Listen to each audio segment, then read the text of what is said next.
So, hi guys, it's Julia from Whole Heart Relationships, and I'm joined today by Blake Fitzgerald from Coach. So, welcome, Blake. Hey Julia, how are you? Thanks for having me. Good, no problem. So, Blake, do you want to just introduce yourself and let people know a little bit about you? Yep, so I'm a financial advisor and I run a business called Coach Financial Planning. And we specialize in helping young couples and young families to keep more of their hard earned cash, wipe out their debts, and build up their wealth. And that's I've been in the industry since 2010. I've worked at the ANZ Bank, at the Westpac Bank. I've worked with over 1,000 clients, and yeah, I decided I just wanted to specialize in helping young families to get ahead and to maximize their money so they can make more time for their family. Wonderful. Okay, so this is perfect for my clients who usually do have young families Yep. and are potentially feeling very stretched with time and money. So one of my points of connections requires couples to become proactive about their relationship because I find that couples become complacent, particularly after kids. So what ways do you see couples become complacent about their finances? Yeah, so I think probably the big one is they don't really give their financial planning the time and attention that it needs to be improved. So what I mean by that is a lot of the time people will just sort of stop their financial planning at making money.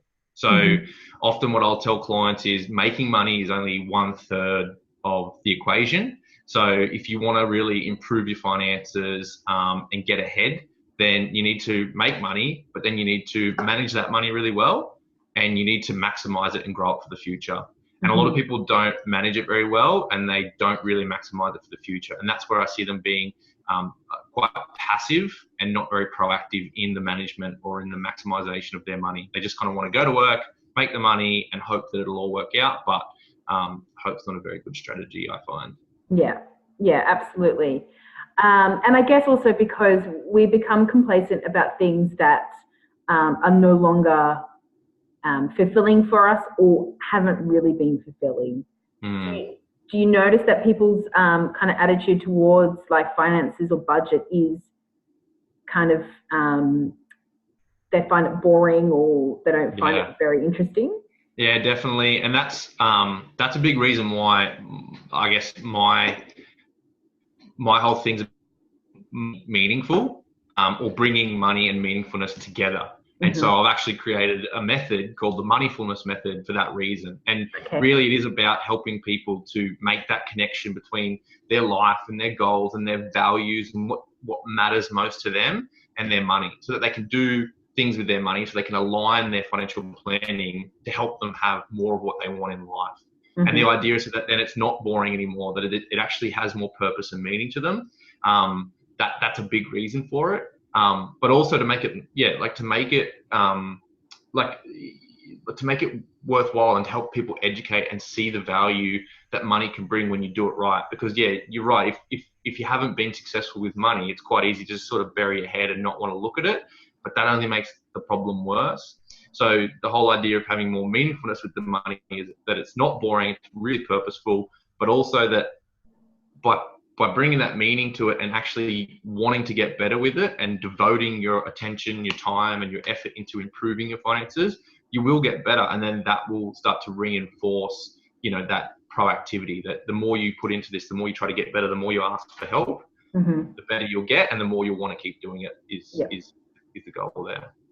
Perfect. And so what are some kind of quick hacks that couples can implement to become more proactive with their finances? So the first one is to get some goals, some clear goals, to really both be able to put, what you want on the table. So, your individual goals, your individual values, but also your family goals, your family values. So what is it that you're trying to achieve together? Once you can see where you're trying to get to, and there's some direction, then that will help, I think, motivate people towards, all right, well, we're here now. and we want to be here. So there's a gap. So then we need to do something to close the gap. But then it's a matter of, like either working together to learn more about what they should be doing, whether it be reading books, articles, blogs, videos, that sort of stuff, or getting some professional advice. So going, you know what, we're experts over here, but we're not experts over here. So we need to get some help from an expert who can guide us in the right direction. The same way maybe they come to you for, expert guidance in a relationship.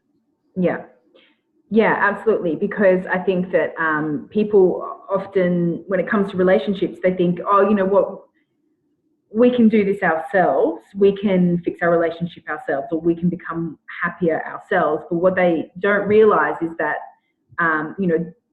that kind of mentality is what's keeping them stuck, because they need someone who's outside of their relationship looking in to help them. Definitely. Do you find that similar with finances? Yeah. So one of the biggest things that like my clients say to me, especially in that first meeting that we have together, so I call it a discovery meeting, and that's where I help them to really get clear on those goals, those values, those aspirations. And one of the things I do in that meeting is I say that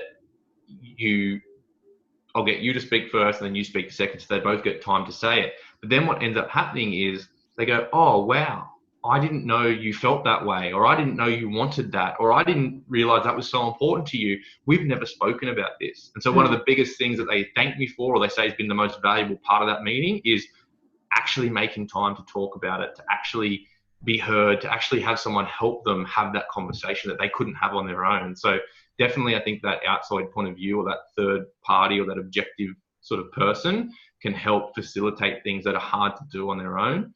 And that's a big reason why, the best athletes in the world, like Serena Williams, have coaches. Like even the best of the best still need someone with an outside eye to help them, to critique them, to advise them, to guide them. So yeah, I think it's highly valuable. And, I think it's definitely worth it.